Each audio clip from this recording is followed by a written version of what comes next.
Hello and welcome back to Creepy Cutie Crafty. Welcome back to yet another crafting video with me, Heather. Hi guys, how are you doing this week? So this week I am trying to catch up. I didn't get a video posted last week, which I guess you guys might have noticed. You're probably all too busy having fun at Christmas or at whatever other seasonal celebration that you've been partaking in. And unfortunately, well, I mean, I was busy sort of trying to sort out Christmas and things, but I was also busy trying to get rid of the flu, so I'm a little bit behind with everything now. All the time I take to catch up and get myself ahead, and I wound up catching the flu just before Christmas, and unfortunately means that I've been out of action for the last week and a bit, but such is life. But I'm back now and I'm getting on with this, and this is a continuation of my pin loom woven bag type thing, and I've got all my panels for this made now. I'm just starting on putting them together. I'm doing it at this angle, and I'm doing a sort of overcast stitch rather than doing a regular stitch because I need it to have that angle, because that's going to be the corner of the bag. So I've got a panel of 3 there, and that's on the outside of the big square of 9 squares that I've got, and I'm trying to keep it nice and even so that I can make it look decent, and I'm putting it together. So I'm just going to keep going with this as I talk to you. This might not be a full L, but we'll see how we go. The stitches on this end are going to be slightly more visible than they were between the panels where I'm stitching them, but it's going to look good. I'm going to try and keep them nice and tidy, and see what I can do. It's coming together quite nicely. I've not been able to stitch quite so much. I've been doing some of my birds and fishes project, because I've now got that little bit of travelling rick-rack from Christine from Create and Craft with Christine. If I can speak, it would be even better, wouldn't it? But I finally got that now, and I've got a little bit of that to do this week, and I'll show you the final results hopefully next week. I keep saying hopefully next week, but it really is hopefully next week. Right, so I'm going to have to turn this around. Like I said, this is going to be a tote bag, but I think it might be quite a heavy tote bag, so we'll see how that works out when we get to it. But I'm trying to do it here so I can see where it's coming together. On the outside, I think that needs to go back up through there. I'm not doing this very tidily, but I'm just trying to get it looking nice and well, you know, decently attractive, but at the same time I want it to be nice and strong so it holds the bag together. And this week I'm also going to be making the lining for this, so it looks all come together as well, so that'll be a nice thing to do. But like I say, it's going to be very heavy, and I'm going to have a go at making a strap for it. But if the strap is too weak to giving, I might have to use some webbing. But we will see. I'll see how I can do with this this little bit of weaving that I'm going to do.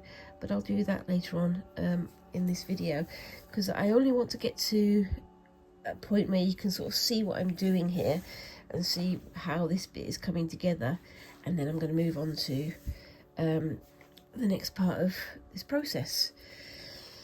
But yes, so how are we all, guys? Have you had a good Christmas? Have you had a fun time? Did you get lots of lovely presents? Did you have lots of lovely food? For me, Christmas is all about not necessarily having the traditional Christmas turkey, because as I've mentioned before, I don't like the taste of turkey. I find it a bit bland and a bit kind of meh. It's good for certain things, but roast, I've never really found it all that attractive. There are other meats that I would much rather go for. But yes, so we had roast pork instead, and we had a little bit of crackling with it, and we had some very nice Yorkshire puddings, and all sorts of things like that, and had ourselves a bit of a Heather's house family, traditional family Christmas. Quite a lot of the time has been spent playing games, so we always get some board games and things.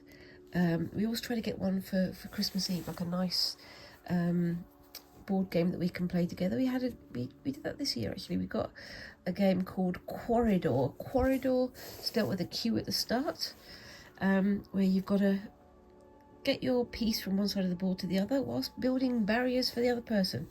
And we're all getting used to that game, but it's been quite fun.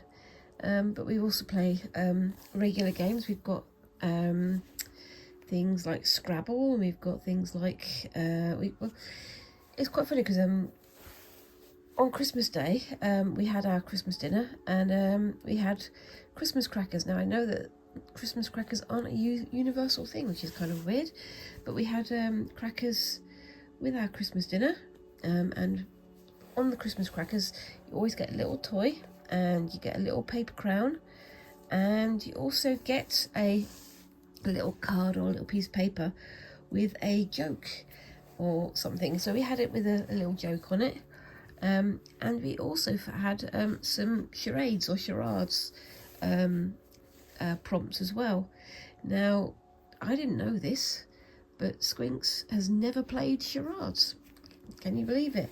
It's quite a funny thing, because here in the UK, back in the day, back when I was a little tiny, we used to have this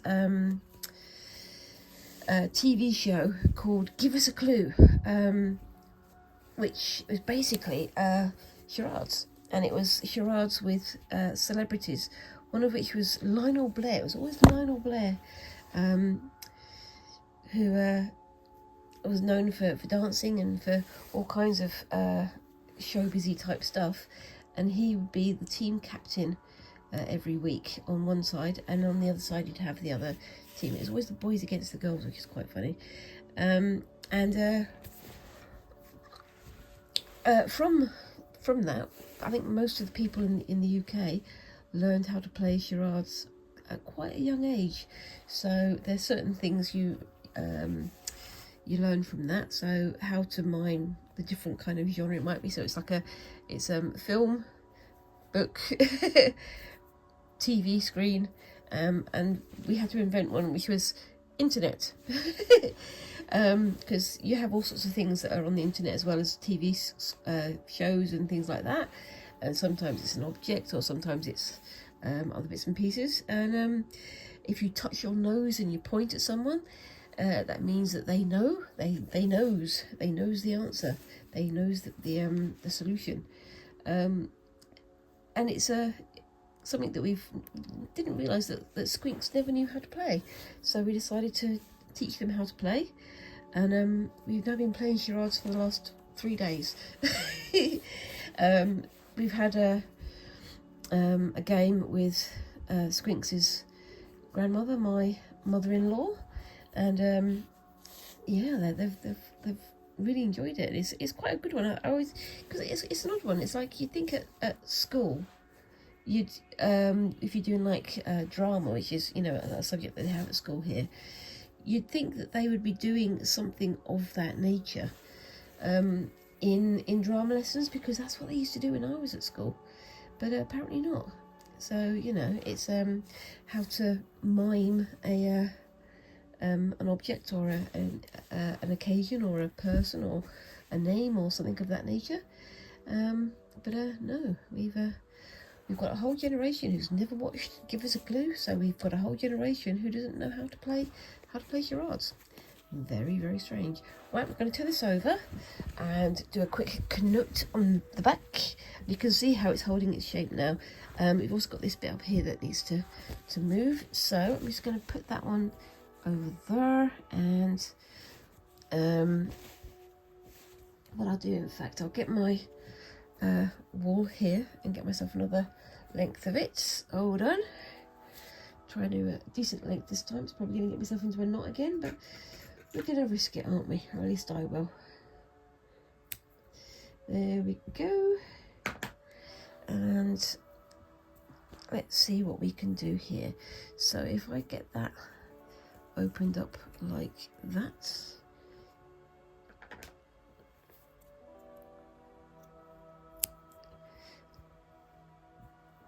and then put the end of the new thread through there, the new yarn through there,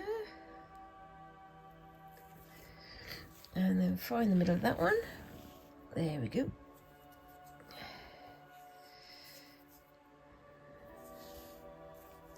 And I'm just gonna tie that up there, and I'll put these through the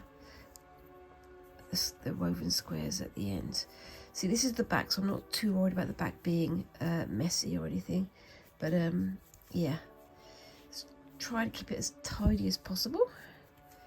And yes, I definitely need to learn how to do a weaver's knot, which is something that I've seen a few other weavy type people and also sashiko artists use, but I've not actually learned how to do it myself yet, so that's something for the new year. Anyway, so let's get back onto this. I'm not going to be doing this the whole way through this this episode, don't worry. I will be moving on to something else more towards the end, and hopefully I'll be having the final episode with making this bag on Friday this week, but we shall see. It's been a bit of a mad week, but then again I suppose it's been a bit of a mad week for everybody, because it is very much that time of year where we all forget what time of day it is, we all forget what day it is. I mean, I've had a few friends posting on social media, what day is it, what day is it, what day is it, because they've completely lost track of time, which, fair enough. It's good that they're having a good time, they're having fun. But yes, it's that time of year where we always forget who we are, where we are, what we're doing, what day it is, what time it is, all that sort of thing. But it shows we're having fun, getting lost in the moment, I suppose. Yes, and I'm quite glad, because I've got this fairly stiff one next to this softer one, so it should give it a bit more support. I've tried to sort of arrange the different panels so that stiffer squares are next to looser squares, to give them a bit more stiffness, a bit more rigidity, so they can hold themselves together. But yeah, this is going to be a massive bag. It's going to be a very heavy bag as well, I think, but it should be nice and long lasting, and it should be a little bit impactful, I think. It's going to be very big though. It is quite a lot bigger than I was expecting, but you know me, I always say that when I'm making stuff, it's like I never quite plan it to be the right size, but such is life. Such is my life anyway. I'm sure you guys are all very much more careful about your measurings than I am. But yes, anyway, so let's get that going through there, and then back up through, oops a daisy, through there.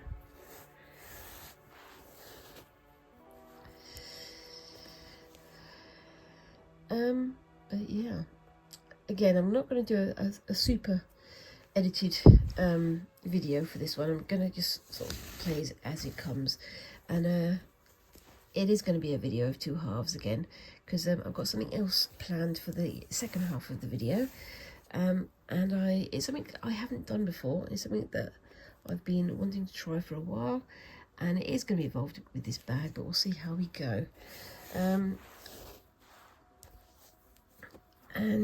Yes, so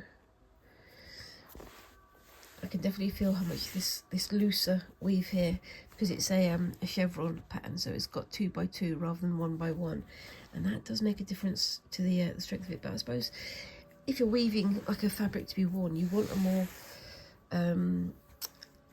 giving fabric for clothing and things, don't you? But maybe not quite so much for a bag like this. But that's something that I'm living and learning, I suppose. But yes, and I'm also going to be starting to look for another bit of pin loom supply. So I'm going to try and find myself a bigger loom, or make myself a bigger loom, to have a go at making a scarf or some cushion covers or something of that nature. I don't yet know. I want to do a bit more of these looms and these weavings, and I'll also be having a look at my spinning as well next week. I've again fallen a little bit behind that one, but it's something that I'm looking forward to sharing with you guys. Getting back on my spinning and yeah, seeing what else we can go. I'm starting to think that maybe because I do such big projects, maybe I should start working in monthly videos or monthly projects and things, or possibly even like quarterly projects, because I always do wind up taking a lot more time than I really want to with individual projects. It's partly because of me being disorganized and partly because I'm having to devote so much time still off screen to my work or to other bits and pieces that are going on. And I know everybody's got pressures and things, but it's one of those things where you kind of feel guilty when you're not finishing things to a schedule, to an acceptable length of time, I suppose. And you don't want projects to go on forever, because you don't want people to get bored and go, well, I've seen you do this already 20 times, I don't want to see you doing it again. Which is one of the reasons why I do finish off so many of my projects off screen. But let me know, would that be a better schedule for you guys to watch if I did like a monthly or quarterly project? I've already started to write some ideas down on one of my calendars. Just realised I had an extra pad on me. I didn't need that at all. But yeah, I think it's an interesting idea. I might have to think about how I'm gonna start planning things and how I'm gonna start filming them and things. I haven't really sort of scheduled things, because I do like to sort of freestyle it and see what the mood takes me and things like that. But it does help to get things better planned and better prepared, so you've got, you know, all the things you need for a particular project, or you can do your research, or you can, you know, cover all these bits and pieces. And for me, one of the things that I've stopped doing so much in my videos that I really enjoy doing is looking at the history of things. So if you go back to my blackwork videos, or to things like when I was doing the tempera painting, not tempera, tempera, not tempura. Tempera is paint, tempura is the food. But when I was doing my tempera painting, I was looking at the history of tempera and egg tempera and how it worked and how it affected the paint and what kind of things people were using, what the techniques they were using and things like that. And I do look up techniques and things for the things I'm doing, but I don't really get into it as much as I enjoy, because for me, I'm very much of a researcher. I do like to research information and facts and bits and pieces about it, and it's fun for me to be able to do what I call an info dump. So I mean, if I'm working at the museum, which, as you know, I work in a museum in the UK, I really enjoy sharing information about the displays and about the bits and pieces that we have. And sometimes I kind of feel like it goes over some people's heads, which, you know, it's going to be the case with some people just aren't into that kind of thing. But for a lot of people, there's a lot of fun in finding out secret facts about displays and about things that we've got going on.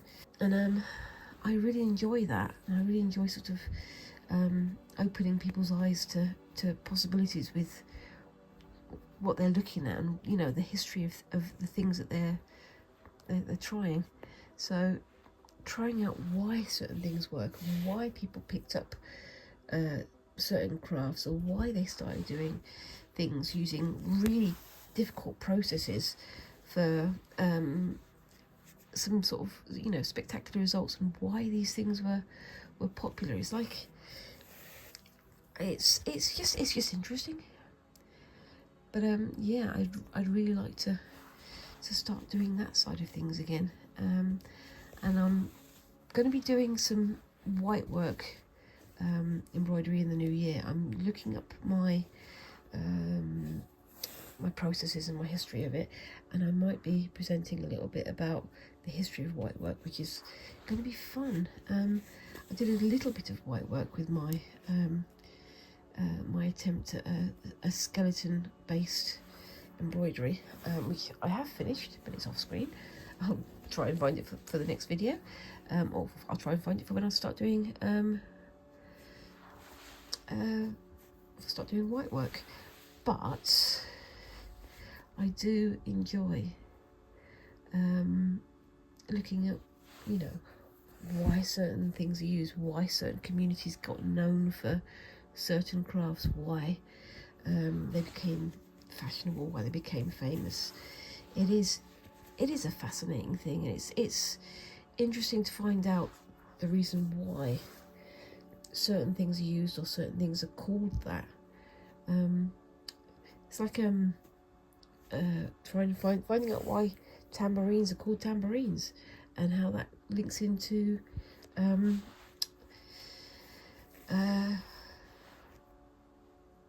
beadwork and things like that, because you use a tambour hook for tambour weaving or tambour beading, and it's all from the same root. It's fascinating, and yes, I think I would like to do some more of that, please.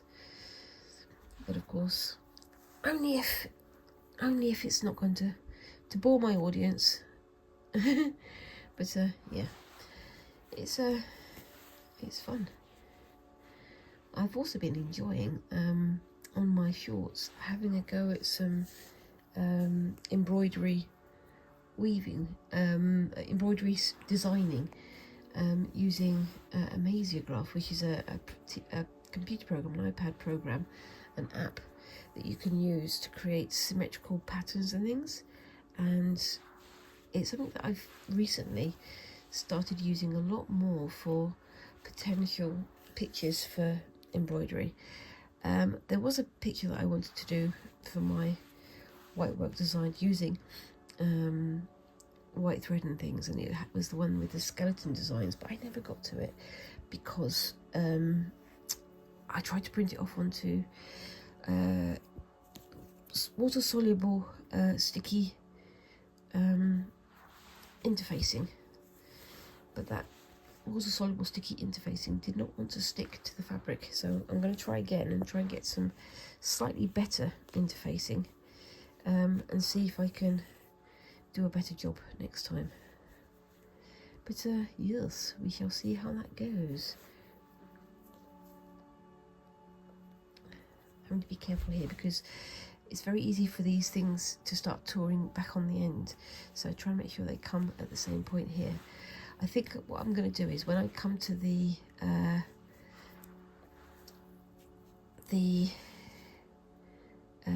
lining for this, I'm going to have it overlapping the edge slightly so that it will cover a multitude of sins, let's put it that way. But yes, right, gonna have to get myself a new thread again, so bear with me 1 second. It's going to be interesting seeing how I can work these things that I find out into more of the things I do. I do get excited by learning about new processes, or new to me processes, but I'm always aware that I'm somewhat not well, how should I put it? I've come from a position where I've learned very, very few crafts. My mother tried to teach me crochet when I was little, but I think I mentioned this before in some of my videos. When I was little, doing needlework and doing fabric work, that kind of thing, was always seen as, that's girls' work, that's you know, lesser than, I don't know, woodwork or whatever else was going on.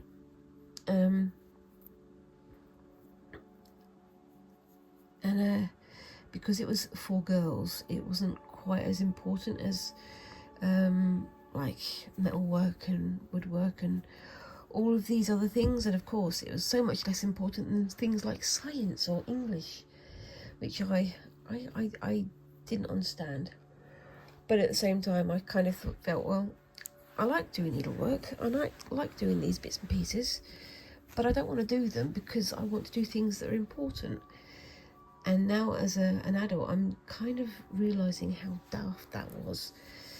And I know that I'm not the only person who feels that way, and there's an awful lot of crafters out now who are coming back to crafting after having been put off by people sort of saying, that's less than, or that's not important.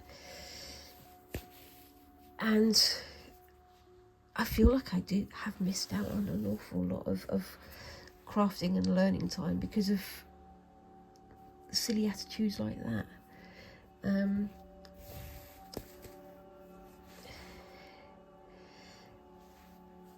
It was a funny one. It's like, you know, girls can do science too.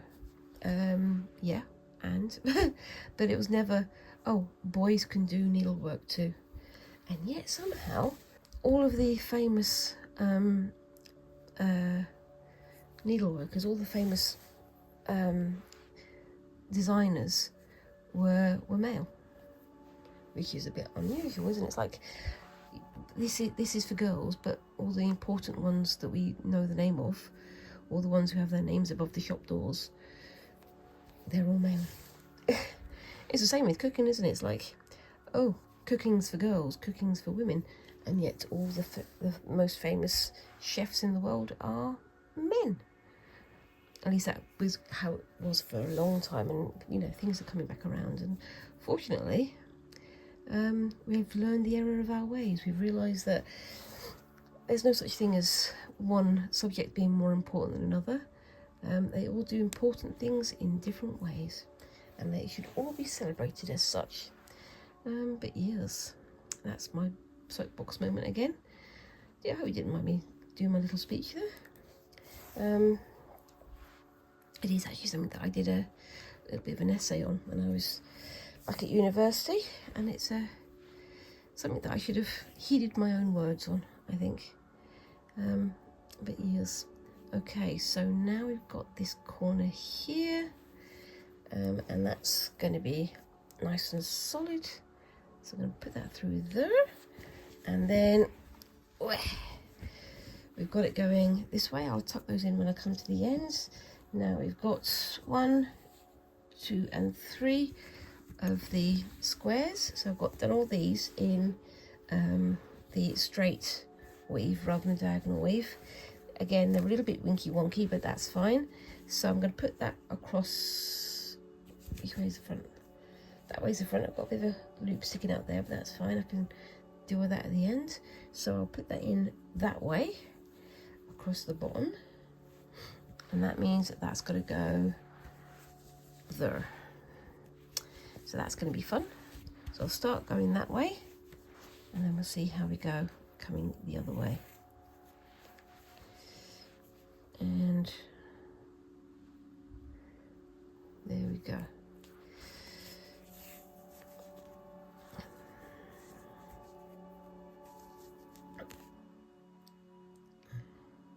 It was quite funny actually, because last night on YouTube, we introduced Craig to an old TV show that, again, it was quite popular when I was younger, and that was called The Worst Jobs in History. Now, anybody who's is in the UK will know the name of Tony Robinson. He's a bit of a historian, and he's also a bit of an actor, and he played Baldric on a historical comedy called Blackadder. Now, for the worst jobs in history, he basically goes through and finds each of the worst jobs from certain eras. And he was looking at the worst Christmas jobs in this particular episode. And at one point he stops and has a rant. It's like, I'm gonna come into this, and I know that this worst job is done by women, isn't it? It's always done by women. I'm thinking, yes. that's how things have been historically. All of the worst jobs were done by the lowest segment of society, and usually the lowest segment of society was the women.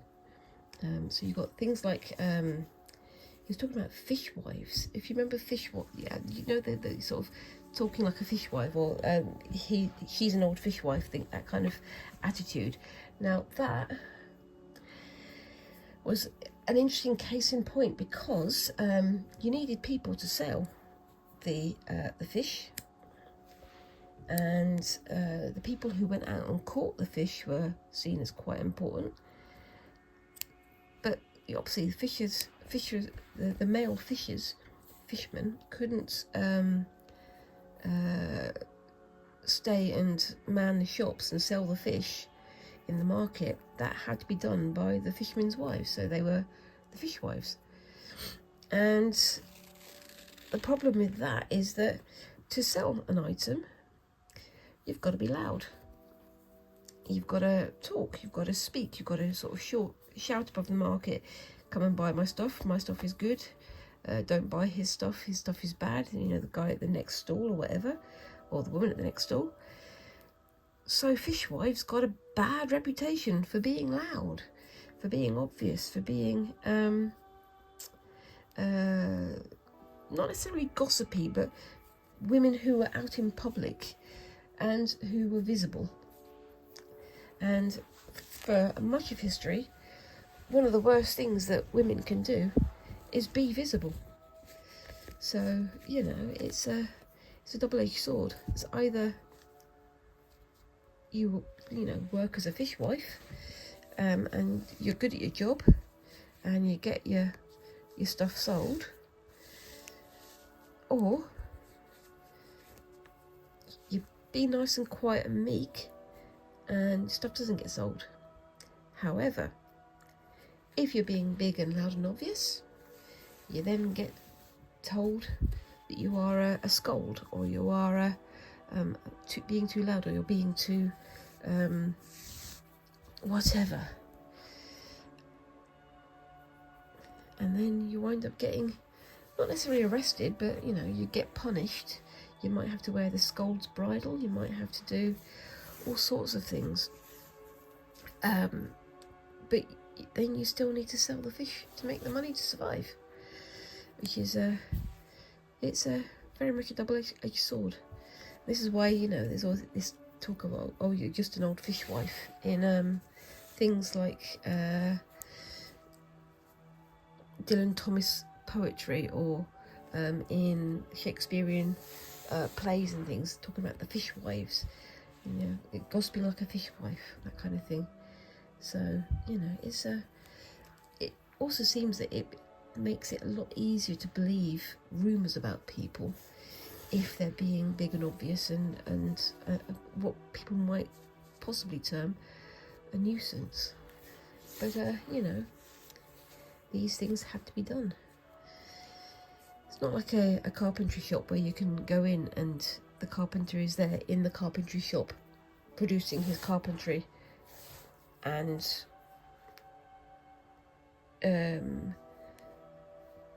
able to be there to sell his work and things, you know, to make himself visible, whilst the wife is backstage doing whatever needs to be done backstage.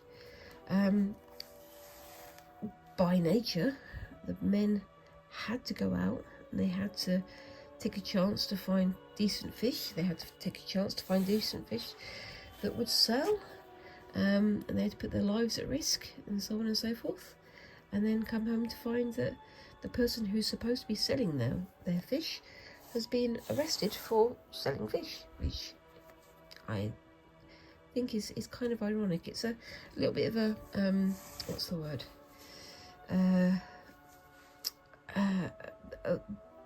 a mental disconnect, not realising that the thing you need this person to do is the thing that you're condemning them for.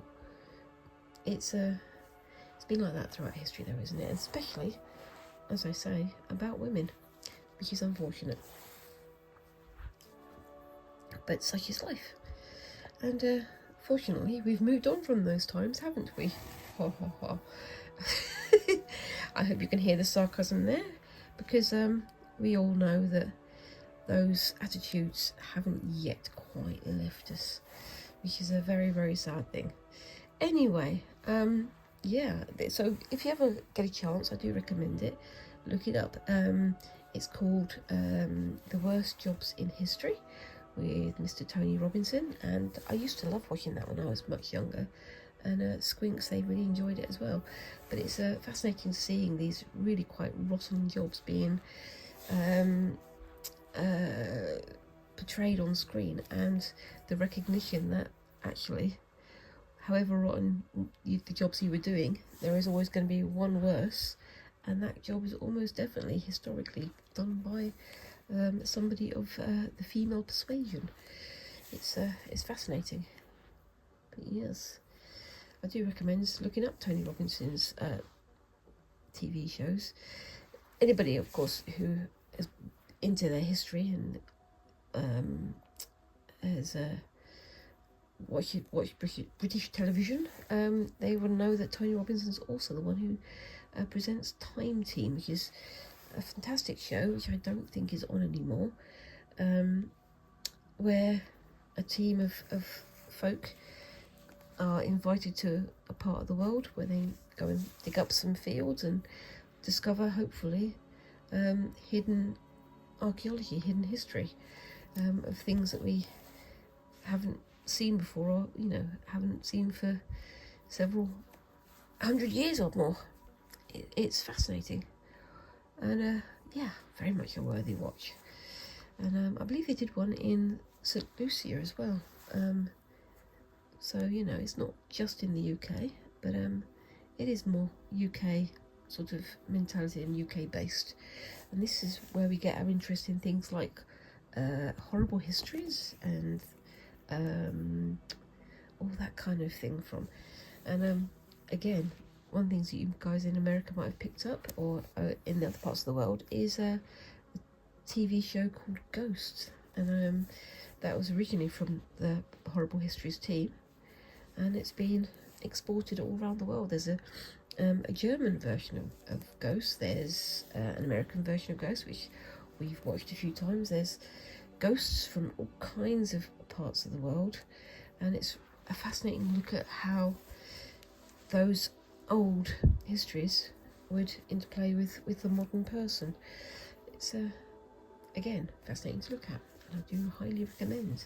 But it is very much part of that tradition of normal history or ordinary history of folks just going around doing their everyday thing. So I got to the end of that one. I'm just going to do a quick knot in there.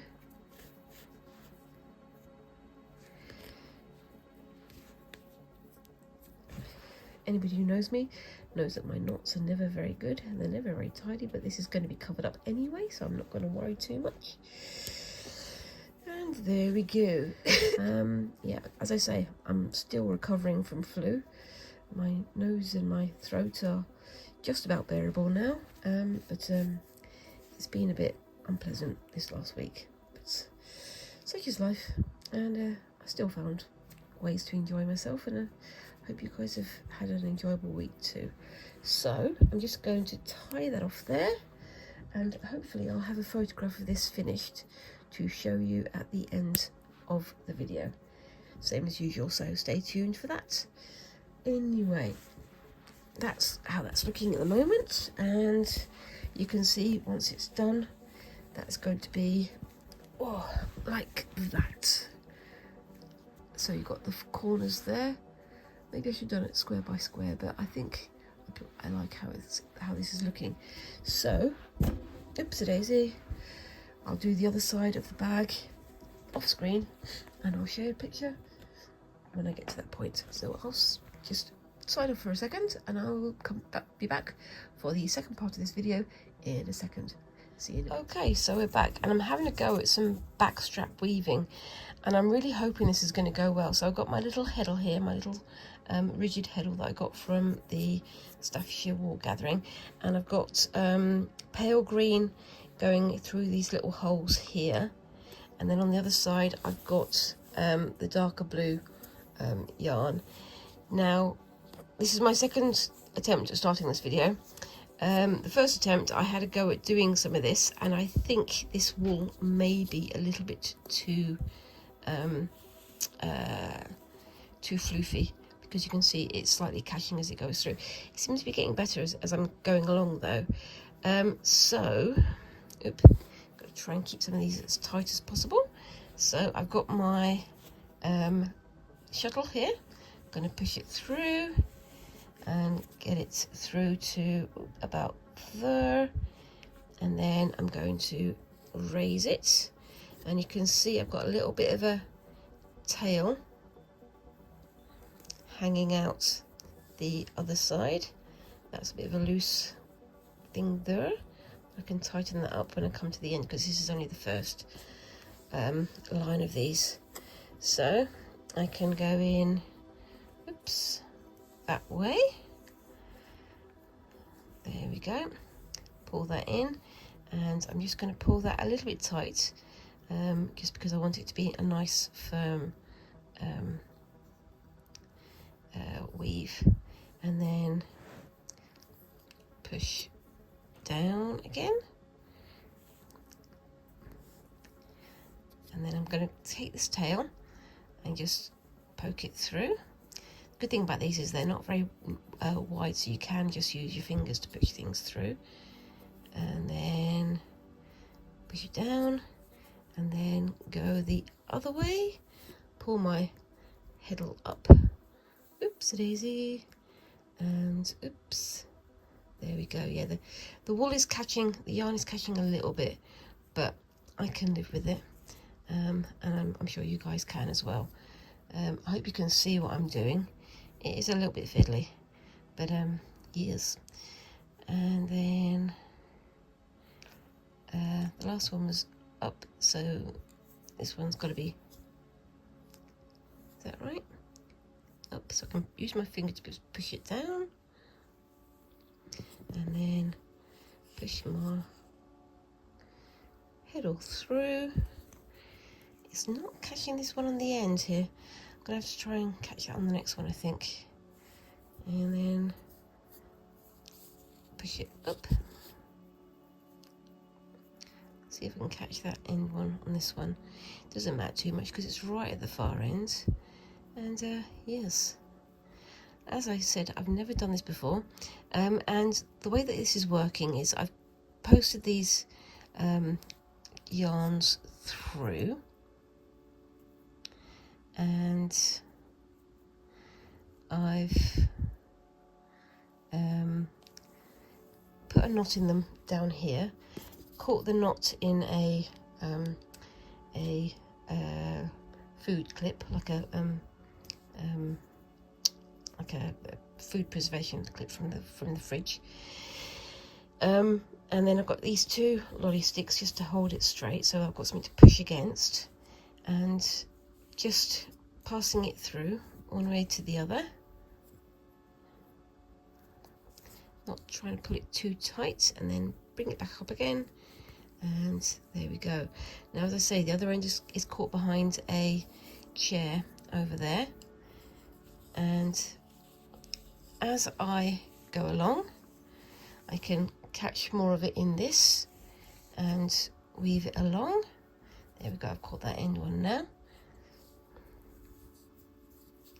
and then push it down again and push it through.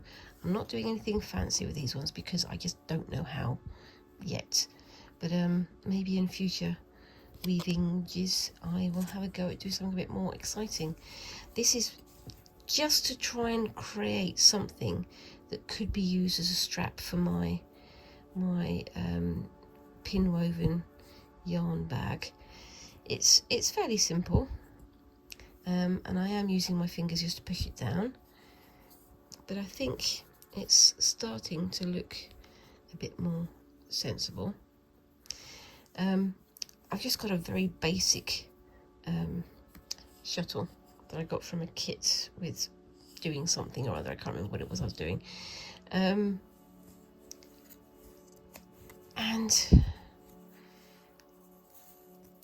there we go.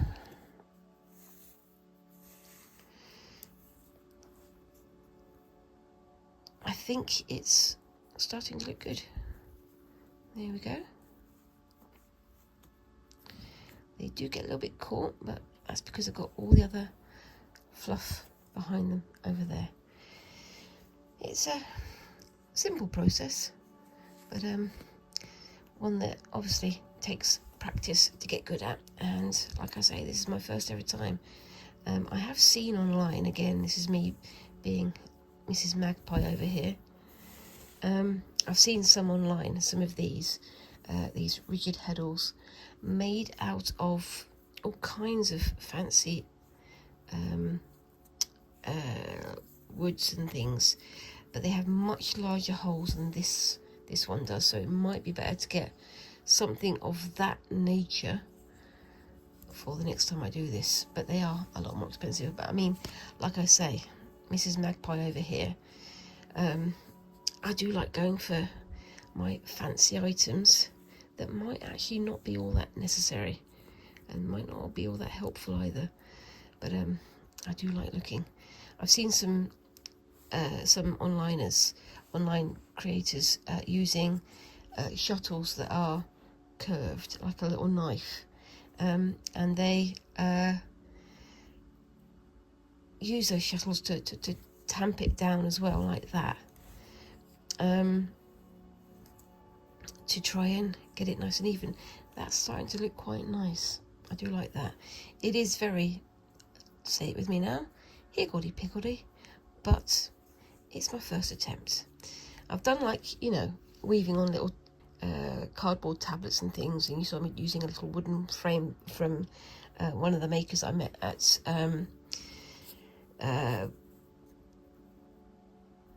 the Creative Craft Show. I think it was it? I cannot for the life of me remember who they were. My brain is not working. But Juco, something like that. I think it was Juco Designs. A little tiny sort of hand loom, which was, you know, all well and good, and it worked pretty well, but it was very, very basic. But I think it's turning out looking pretty good, and I'm being invaded by Squinks. Hello, Squinks. How are you doing? There's a lump on my arm. It's called you. Yeah, there, I feel it. Yeah, well, welcome to the family. That's a bit of bone. Oh. Okay. What do you think? Ooh, I like that. Looks really good. I like that. I like how it's looking. It doesn't feel super strong, but it's going to get stronger as I go along. I think it's just learning how to do it. Right. So I've now got to get on to the next bit, which is going to be the fun bit, and that is moving this to here. But I'm going to do a few more rows before I do that, I think. At least it's handmade. At least it's handmade. At least it's man-made. Well, not made by slop. Not made by slop, not AI. Not AI. No. AI could never recreate this. AI could never. That's upside down. Yes, that's fine. I mean, I always say this, like with AI, you're never going to get an AI blanket. Yeah. Because it's never going to keep you warm at night. You can get an AI-generated building, but you can't get an actual building from AI. No. The AI plans have to be corrected by humans who actually know how bricks fit together. Mm-hmm. But we love you all. We love you all. yeah, okay. So that was Squinks, who's staying around for a bit longer for some reason. Hi. Squinks is enjoying their Christmas break, aren't they? Yeah. Aren't you? Yes. And you're forgetting all about the homework that you need to do. No, I have done some of the homework. You've done some of the homework, but not all of it. Yeah, I'll get to that. Yeah, you will. I will. I think you're going to have some time over the next couple of days, aren't you? Mm-hmm. Anyway, but yeah, we're also getting some crafting done, aren't we? So we're going to have a go at some tie-dye in a few weeks. Is it New Year's Eve tomorrow? No. It's 2 days until New Year's Eve. Okay. Wednesday. It is on Wednesday, same as Christmas Eve was on Wednesday. But yeah. But you can see you've got these lines coming in like that. They're sort of gathering in, and that's because I'm pulling these in sideways. If they were a bit close together, or if they were a bit stronger, I would probably not pull them that tight, because you want them to have an even edge. But I think that's looking pretty good. I'm going to keep going for a bit longer. Did I pull one through? I did. And now it's time to swap over. And it's getting easier the further along I go. Now, I've got to do the next bit. Hold on. Squingle, I'm going to need your help with this bit. So... Oh, it's... What? I thought something was wrong. No. Nah, I did it fine. For once. I'm going to need a little bit of extra yarn. I'm going to just... Oopsie daisy, I got a bit of extra yarn that's tied around itself for no reason. And I'm going to go around there and tie it up with itself. So I hold those two lolly sticks in place. I can just... No, it's fine. Just keep that there like that, so it keeps them all in place. And then I'm going to need you to move the chair at the other end. So if I take that off me loop like that, then I unclip, and then I can clip that there. Or if I wanted to, I could just put this loop around these two. So let's move it a bit closer. Bit more. Bit more. That's enough. And then I can just put that around like that. And then back on. Maybe push it back a little tiny bit so it's got a bit more of the tension. That's it. That's perfect.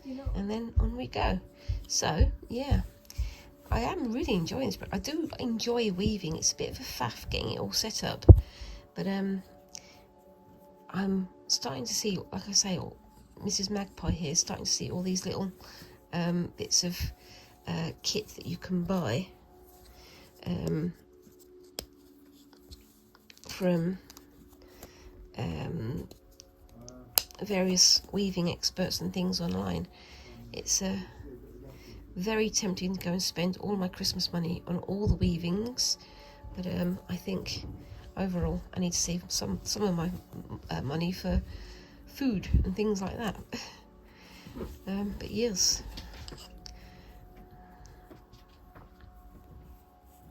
it's these ones on the end I keep forgetting because they're a little bit weird, but that's fine. I am learning.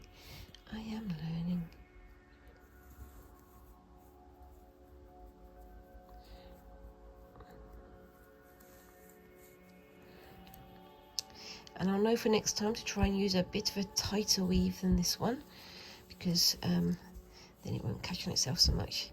And maybe I'll get myself you can see how much stretch there is on there.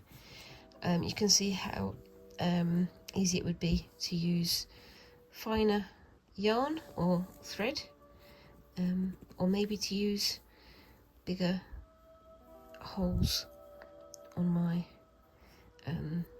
heddle. This was just an easy one that I bought from the Wonky Weaver, I believe it was, at the Staffordshire Wool Gathering. And I think it is starting to come together quite nicely.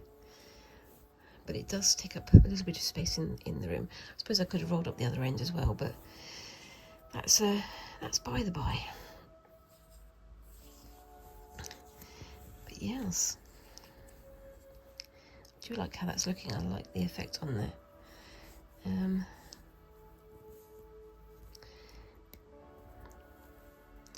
That's a good thing about these, is that they're not very wide, so you can just use your fingers to tamp things down and to